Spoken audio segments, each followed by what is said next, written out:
ನಮಸ್ಕಾರ. ನೀವು ನೋಡ್ತಾ ಇದ್ದೀರಾ ಟಿ ವಿ ವಿಕ್ರಮ. ನಾನು ಶಶಾಂಕ ಹಿಂದೂ. ವಾಣೀಂ ವಂದೇ ವಿಭೂತಯೇ. ಕಳೆದ ಅನೇಕ ವಿಡಿಯೋಗಳಿಂದ ನಾವು ದಶಾವತಾರದ ಕಥೆಗಳನ್ನು ಕೇಳ್ತಾ ಬರ್ತಿದ್ದೀವಿ.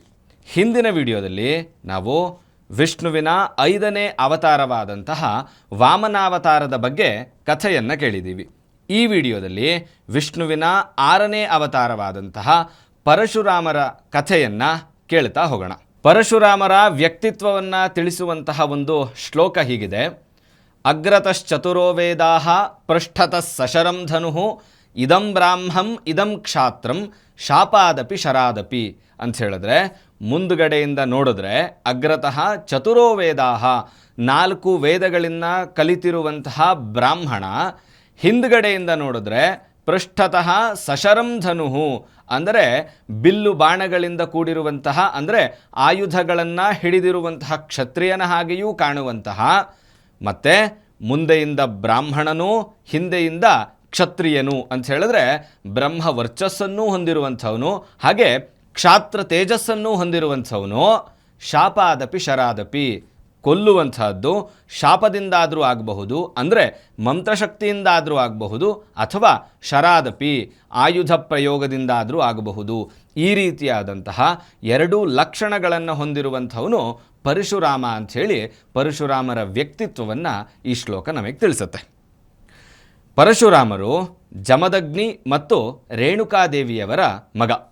ಈ ರೇಣುಕಾದೇವಿ ಪ್ರಸೇನಜಿತ್ ಅನ್ನುವಂಥ ಒಬ್ಬ ರಾಜನ ಮಗಳು. ಜಮದಗ್ನಿ ಮಹರ್ಷಿ ಮತ್ತು ರೇಣುಕಾದೇವಿಗೆ ಒಟ್ಟು 5 ಪುತ್ರರು: ವಸು, ವಿಶ್ವಾವಸು, ಋಣನ್ವಂತ, ಸುಷೇಣ ಮತ್ತು ಭಾರ್ಗವರಾಮ. 5ನೇಯವರೇ ಪರಶುರಾಮ. ಇವರನ್ನು ಭಾರ್ಗವರಾಮ ಅಥವಾ ರಾಮ ಅಂಥೇಳಿ ಕರೀತಾ ಇದ್ದರು. ಒಮ್ಮೆ ಇದೇ ರೀತಿಯಾಗಿ ಪರಶುರಾಮರ ಹುಟ್ಟು ಆರಂಭ ಆಗಿ ಅಲ್ಲಿಂದ ಅವರ ಜೀವನ ಮುಂದುವರಿತಾ ಇರತಕ್ಕಂತಹ ಸಂದರ್ಭದಲ್ಲಿ ಒಮ್ಮೆ ರೇಣುಕಾದೇವಿ ಅಂದರೆ ಪರಶುರಾಮರ ತಾಯಿ, ಅವರು ನದಿಗೆ ನೀರನ್ನು ತೆಗೆದುಕೊಂಡು ಬರಲಿಕ್ಕೆ ಅಂತ ಹೋದಂತಹ ಸಂದರ್ಭದಲ್ಲಿ ಅಲ್ಲಿ ಹಸಿ ಮಡಕೆಯನ್ನು ತಯಾರು ಮಾಡಿ ಅದರಿಂದ ನೀರನ್ನು ತೆಗೆದುಕೊಂಡು ಬರುವಂತಹದ್ದು ಅವರ ಪ್ರತಿನಿತ್ಯದ ದಿನಚರಿ. ಹೀಗೆ ಒಂದು ದಿನ ಹೋದಂತಹ ಸಂದರ್ಭದಲ್ಲಿ ಅಲ್ಲಿ ಗಂಧರ್ವರು ರತಿಕ್ರೀಡೆಯಲ್ಲಿ ತೊಡಗಿರುವಂತಹ ದೃಶ್ಯವನ್ನು ನೋಡಿ ಇವರ ಮನಸ್ಸು ಸ್ವಲ್ಪ ವಿಚಲಿತ ಆಗಿಬಿಡುತ್ತೆ. ಯಾಕೆ ಇಷ್ಟೊತ್ತಾದರೂ ಬರಲಿಲ್ವಲ್ಲ ಹೆಂಡತಿ ಅಂತ ಯೋಚನೆ ಮಾಡಿ ಜಮದಗ್ನಿ ಮಹರ್ಷಿಗಳು ತಮ್ಮ ದಿವ್ಯ ದೃಷ್ಟಿಯಲ್ಲಿ ಅಲ್ಲೇನಾಗ್ತಾ ಇದೆ ಅಂತ ತಿಳಿದುಕೊಂಡಂತಹ ಸಂದರ್ಭದಲ್ಲಿ ಪತ್ನಿಯಾದಂತಹ ರೇಣುಕಾದೇವಿಯ ಮನಸ್ಸು ವಿಚಲಿತ ಆಗಿರುವಂತಹದ್ದು ಇವರ ಗಮನಕ್ಕೆ ಬರುತ್ತೆ. ಮತ್ತು ಎಷ್ಟು ಕ್ರುದ್ಧರಾಗ್ತಾರೆ ಅಂತ ಹೇಳಿದ್ರೆ, ರೇಣುಕಾದೇವಿ ಅಲ್ಲಿಗೆ ಬಂದ ತಕ್ಷಣ ತನ್ನ 4 ಜನ ಮಕ್ಕಳಿಗೆ ಅವಳ ಶಿರಚ್ಛೇದವನ್ನು ಮಾಡುವಂತೆ ಆದೇಶವನ್ನು ಕೊಟ್ಬಿಡ್ತಾರೆ. ಆದರೆ ಆ 4 ಜನ ಮಕ್ಕಳು ಕೂಡ ತಾಯಿಯ ಶಿರಚ್ಛೇದವನ್ನು ಮಾಡಲಿಕ್ಕೆ ಒಪ್ಪೋದಿಲ್ಲ. ಅಂತ ಹೇಳಿದ್ರೆ ಮಾತೃಹತ್ಯಾ ದೋಷವನ್ನು ತಮಗೆ ತಾವು ತಂದುಕೊಳ್ಳುವಂತಹ ಮಾನಸಿಕತೆಯಲ್ಲಿ ಅವರು ಇರೋದಿಲ್ಲ. ಯಾವಾಗ ತಾವು ಹೇಳಿದ ಮಾತನ್ನು ಮಕ್ಕಳು ನಡೆಸಿಕೊಳ್ಳಿಲ್ವೋ ಆ ಕ್ಷಣಕ್ಕೆ ಜಮದಗ್ನಿ ಮಹರ್ಷಿಗಳು ಎಷ್ಟು ಕ್ರುದ್ಧರಾಗ್ತಾರೆ ಅಂತ ಹೇಳಿದ್ರೆ, ಅವರ ಸಿಟ್ಟು ತಾಳಲಾಗದೆ ಮಕ್ಕಳಿಗೆ ಬುದ್ಧಿಮಾಂದ್ಯರಾಗುವಂತೆ ಶಾಪವನ್ನು ಕೊಟ್ಟುಬಿಡ್ತಾರೆ. ತದನಂತರ ಅವರೆಲ್ಲರೂ ಕೂಡ ತಮ್ಮ ಅಸ್ತಿತ್ವವನ್ನು ಕಳ್ಕೊಂಡು ಪ್ರಾಣಿ ಸದೃಶರಂತೆ ಆಡಲಿಕ್ಕೆ ಆರಂಭ ಮಾಡಿಬಿಡ್ತಾರೆ. ಅದೇ ಸಮಯಕ್ಕೆ ಅಲ್ಲಿ ಬರುವಂತಹದ್ದು ಭಾರ್ಗವರಾಮ ಅಂತ ಹೇಳಿದ್ರೆ ಪರಶುರಾಮ. ಅವರು ಬಂದಂತಹ ಸಂದರ್ಭದಲ್ಲಿ ಜಮದಗ್ನಿ ಮಹರ್ಷಿಗಳು ಅವರ ತಾಯಿಯ ಅಂತ ಹೇಳಿದ್ರೆ ತನ್ನ ಹೆಂಡತಿಯ ಶಿರಚ್ಛೇದವನ್ನು ಮಾಡಲಿಕ್ಕೆ ಆದೇಶವನ್ನು ಕೊಟ್ಟಂತಹ ಸಂದರ್ಭದಲ್ಲಿ ಪಿತೃವಾಕ್ಯ ಪರಿಪಾಲಕನಾದಂತಹ ಭಾರ್ಗವರಾಮ ಒಂದು ಕ್ಷಣವೂ ಯೋಚನೆ ಮಾಡದೆ ತಾಯಿಯಾದಂತಹ ರೇಣುಕಾದೇವಿಯ ಶಿರಚ್ಛೇದವನ್ನು ಮಾಡಿಬಿಡ್ತಾನೆ.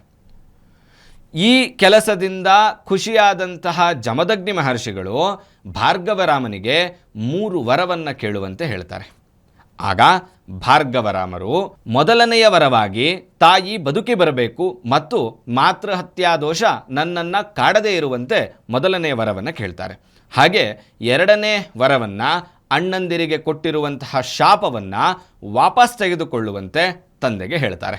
3ನೆಯ ವರವಾಗಿ ತಾವು ತಮ್ಮ ಸಿಟ್ಟನ್ನು ಕಡಿಮೆ ಮಾಡಿಕೊಳ್ಳಿ ಅನ್ನುವಂತಹ ಮಾತನ್ನು ಹೇಳ್ತಾರೆ. ಇದರಿಂದ ಖುಷಿಯಾದಂತಹ ಜಮದಗ್ನಿ ಮಹರ್ಷಿಗಳು 3 ವರವನ್ನು ಕೂಡ ಭಾರ್ಗವರಾಮರಿಗೆ ಕರುಣಿಸ್ತಾರೆ. ತದನಂತರ ಭಾರ್ಗವರಾಮರು ಮುಂದೆ ಶಿವನ ಬಳಿ ಅವರು ವಿದ್ಯಾಭ್ಯಾಸವನ್ನು, ಅಂದರೆ ಶಸ್ತ್ರಶಾಸ್ತ್ರಗಳ ವಿದ್ಯಾಭ್ಯಾಸವನ್ನು ಮಾಡಲಿಕ್ಕೆ ಹೋಗ್ತಾರೆ. ಸಾಕ್ಷಾತ್ ಪರಮಶಿವರೇ ಭಾರ್ಗವರಾಮರಿಗೆ ಬಿಲ್ವಿದ್ಯೆಯನ್ನು ಹೇಳಿಕೊಟ್ಟಿರ್ತಾರೆ. ಅಷ್ಟೇ ಅಲ್ಲದೆ ಪರಮಶಿವರು ವಿದ್ಯುಗ್ಧಿ ಅನ್ನುವಂತಹ ಪರಶುವನ್ನೂ ಕೂಡ ಪರಶುರಾಮರಿಗೆ ಕೊಟ್ಟಿರ್ತಾರೆ. ಅಷ್ಟೇ ಅಲ್ಲದೆ ತಮ್ಮದೇ ಧನಸ್ಸಾದಂತಹ ಶಿವಧನಸ್ಸನ್ನೂ ಕೂಡ ಪರಶುರಾಮರಿಗೆ ಕೊಟ್ಟಿರ್ತಾರೆ. ಇದೇ ಕಾರಣಕ್ಕೋಸ್ಕರ ಇವರು ವಿದ್ಯುಗ್ಧಿ ಅನ್ನುವಂತಹ ಪರಶುವನ್ನು ಹಿಡಿದಿದ್ರು ಅನ್ನೋ ಕಾರಣಕ್ಕೋಸ್ಕರನೇ ಇವರನ್ನು ಭಾರ್ಗವರಾಮರಿಂದ ಪರಶುರಾಮ ಅನ್ನುವಂತಹ ಹೆಸರಿನಿಂದ ಕರೀಲಿಕ್ಕೆ ಆರಂಭ ಆದದ್ದು.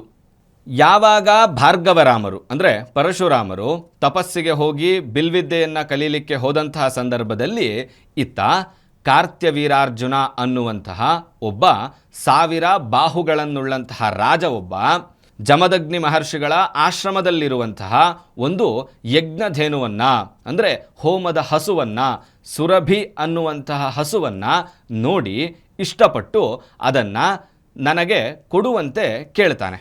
ಆದರೆ ಜಮದಗ್ನಿ ಮಹರ್ಷಿಗಳು ಅದನ್ನು ಕೊಡಲಿಕ್ಕೆ ನಿರಾಕರಿಸಿದಂತಹ ಸಂದರ್ಭದಲ್ಲಿ ಕಾರ್ತ್ಯವೀರಾರ್ಜುನ ಈ ರೀತಿಯಾದಂತಹ ಸಮೃದ್ಧವಾದಂತಹ ಹಸು ಇರಬೇಕಾದದ್ದು ರಾಜನ ಆಸ್ಥಾನದಲ್ಲಿಯೇ ಹೊರತು ಈ ಬಡ ಬ್ರಾಹ್ಮಣನ ಕುಟೀರದಲ್ಲಲ್ಲ ಅನ್ನುವಂತಹ ನಿಂದನೆಯನ್ನು ಮಾಡ್ತಾರೆ. ತದನಂತರ ಕಾರ್ತ್ಯವೀರಾರ್ಜುನ ಆ ಸುರಭಿ ಅನ್ನುವಂತಹ ಹಸುವನ್ನು ಅಲ್ಲಿಂದ ಹೊತ್ತೊಯ್ದಿರ್ತಾನೆ.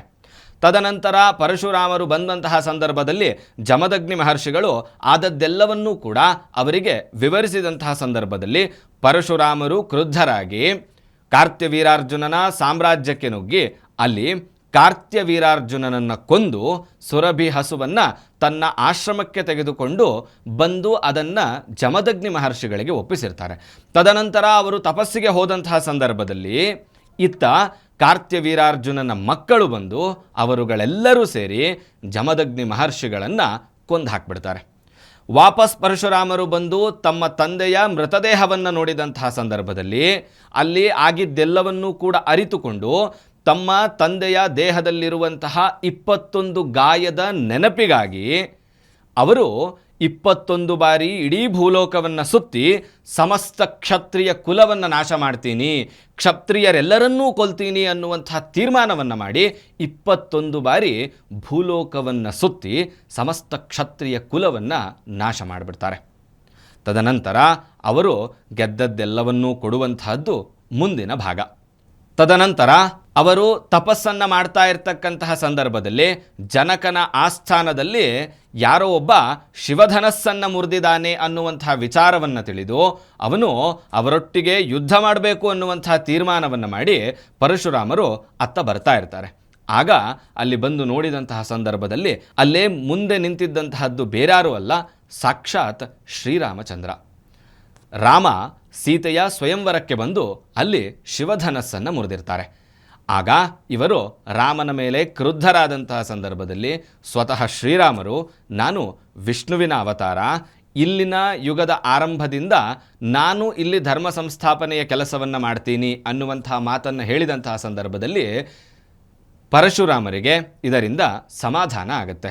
ತದನಂತರ ಅವರಿಗೆ ನಮಸ್ಕಾರ ಮಾಡಿ ಹೊರಡುವಂತಹ ಸಂದರ್ಭದಲ್ಲಿ ಶ್ರೀರಾಮಚಂದ್ರರು ಅವರಿಗೆ ಚಿರಂಜೀವಿಯಾಗುವಂತಹ ವರವನ್ನು ಕರುಣಿಸ್ತಾರೆ. ಅಷ್ಟೇ ಅಲ್ಲದೆ ಅವರು ತಮ್ಮ ಸುದರ್ಶನ ಚಕ್ರವನ್ನು ಪರಶುರಾಮರಿಗೆ ನೀಡಿ ನನ್ನ ಮುಂದಿನ ಅವತಾರಕ್ಕೆ ನೀನು ಈ ಚಕ್ರವನ್ನು ತಲುಪಿಸಿದ ನಂತರ ನಿನ್ನ ಕೆಲಸ ಮುಕ್ತಾಯ ಆಗತ್ತೆ ಅನ್ನುವಂತಹ ಮಾತನ್ನು ಹೇಳಿರ್ತಾರೆ. ಇದೇ ರೀತಿಯಾಗಿ ಪರಶುರಾಮರು ಯಾವಾಗ ಕೃಷ್ಣ ಹುಟ್ಟಿ ತಾನು ಸಾಂದೀಪಿನಿ ಮಹರ್ಷಿಗಳ ಆಶ್ರಮದಲ್ಲಿ ವಿದ್ಯಾಭ್ಯಾಸವನ್ನು ಮುಗಿಸಿಕೊಂಡು ವಾಪಸ್ ತನ್ನ ಸಾಮ್ರಾಜ್ಯಕ್ಕೆ ತನ್ನ ಊರಿಗೆ ಹೋಗ್ತಾ ಇರ್ತಾನೋ ಆ ಸಮಯದಲ್ಲಿ ಪರಶುರಾಮರು ಬಂದು ಸುದರ್ಶನ ಚಕ್ರವನ್ನು ಶ್ರೀಕೃಷ್ಣನಿಗೆ ನೀಡಿ ಇಲ್ಲಿನಿಂದ ನಿಮ್ಮ ಯುಗ ಆರಂಭ, ಹಾಗಾಗಿ ಈ ಯುಗದಲ್ಲಿ ಧರ್ಮಸ್ಥಾಪನೆಯನ್ನು ನೀವು ಮಾಡಬೇಕು ಅನ್ನುವಂತಹ ಮಾತನ್ನು ಹೇಳಿ ಅಲ್ಲಿಂದ ಹೊರಟು ಬಿಡ್ತಾರೆ. ಅಲ್ಲಿಗೆ ಅವರ ಕೆಲಸ ಮುಗಿದಿರುತ್ತೆ. ಈಗಲೂ ಕೂಡ ಪರಶುರಾಮರು ಚಿರಂಜೀವಿಯಾದ ಕಾರಣದಿಂದಾಗಿ ಮಹೇಂದ್ರ ಪರ್ವತದ ತಪ್ಪಲಿನಲ್ಲಿ ಈಗಲೂ ತಪಸ್ಸನ್ನು ಮಾಡ್ತಾ ಇದ್ದಾರೆ ಅನ್ನುವಂಥದ್ದು ನಾವು ಕೇಳಿರುವಂತಹ ಕಥೆ. ಅಷ್ಟೇ ಅಲ್ಲದೆ ಸಾವರ್ಣಿ ಅನ್ನುವಂತಹ ಮನು ಆಳ್ವಿಕೆ ಮಾಡುವಂತಹ ಮನ್ವಂತರದಲ್ಲಿ ಪರಶುರಾಮರು ಸಪ್ತರ್ಷಿಗಳಲ್ಲಿ ಒಬ್ಬರಾಗ್ತಾರೆ ಅನ್ನುವಂತಹದ್ದು ಕೂಡ ಉಲ್ಲೇಖಗಳಲ್ಲಿ ಇರುವಂತಹದ್ದು. ಇದಷ್ಟೇ ಅಲ್ಲದೆ ಯಾರ್ಯಾರು ಪರಶುರಾಮರ ಶಿಷ್ಯಂದಿರು ಅಂತ ಹೇಳಿದ್ರೆ ದ್ರೋಣರು, ಭೀಷ್ಮರು, ತದನಂತರ ಕರ್ಣ, ಅದಷ್ಟೇ ಅಲ್ಲದೆ ವಿಷ್ಣುವಿನ 10ನೇ ಅವತಾರವಾದಂತಹ ಕಲ್ಕಿಯೂ ಕೂಡ ಪರಶುರಾಮರ ಶಿಷ್ಯ. ಇವರೆಲ್ಲರೂ ಕೂಡ ಮಹಾನ್ ಬಲವಂತರು. ಹಾಗಾದರೆ ಇವರಿಗೆ ಇಷ್ಟು ಶಕ್ತಿ ಇರಬೇಕಾದರೆ, ಶಿಷ್ಯಂದಿರಿಗೆ ಇಷ್ಟು ಶಕ್ತಿ ಇರಬೇಕಾದರೆ ಪರಶುರಾಮರ ಶಕ್ತಿಯನ್ನು ನಾವು ಅಂದಾಜು ಮಾಡಿಕೊಳ್ಬಹುದು. ಇದು ಪರಶುರಾಮರ ಜೀವನ ಚರಿತ್ರೆ. ನಿಮಗೇನನ್ನಿಸ್ತು ಕಮೆಂಟ್ ಮಾಡಿ. ಮತ್ತು ಮುಂದಿನ ವಿಡಿಯೋದಲ್ಲಿ ನಾವು ವಿಷ್ಣುವಿನ 7ನೇ ಅವತಾರವಾದಂತಹ ಪ್ರಭು ಶ್ರೀರಾಮಚಂದ್ರನ ಜೀವನ ಚರಿತ್ರೆಯನ್ನು ತಿಳ್ಕೊಳ್ತಾ ಹೋಗೋಣ. ನೀವಿನ್ನೂ ಕೂಡ ನಮ್ಮ ಟಿ ವಿ ವಿಕ್ರಮವನ್ನು ಸಬ್ಸ್ಕ್ರೈಬ್ ಮಾಡಿಲ್ಲ ಅಂತ ಹೇಳಿದ್ರೆ ಈ ಕೂಡಲೇ ಸಬ್ಸ್ಕ್ರೈಬ್ ಮಾಡಿ ಮತ್ತು ನಮ್ಮೆಲ್ಲ ವಿಡಿಯೋಸ್ಗಳನ್ನು ಲೈಕ್ ಮಾಡಿ, ಕಮೆಂಟ್ ಮಾಡಿ ಹಾಗೂ ಶೇರ್ ಮಾಡಿ. ಓಂ ತತ್ಸತ್. ಟಿವಿ ವಿಕ್ರಮ, ದೇಶ ನಿಮ್ಮ ಕೈಯಲ್ಲಿ. ಈ ಕಾರ್ಯಕ್ರಮ ನಿಮಗೆ ಇಷ್ಟ ಆಗಿದ್ದಲ್ಲಿ ಲೈಕ್, ಶೇರ್ ಹಾಗೂ ಕಮೆಂಟ್ ಮಾಡಿ. ಟಿವಿ ವಿಕ್ರಮದ ಕಾರ್ಯಕ್ರಮಗಳನ್ನು ನಿರಂತರವಾಗಿ ವೀಕ್ಷಿಸಲು ಸಬ್ಸ್ಕ್ರೈಬ್ ಮಾಡಿ, ಬೆಲ್ ಐಕನ್ ಒತ್ತಿ.